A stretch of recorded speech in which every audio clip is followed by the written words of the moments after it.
that Chardas? Yes.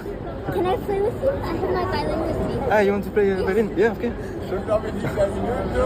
A few moments later. Ready? Okay.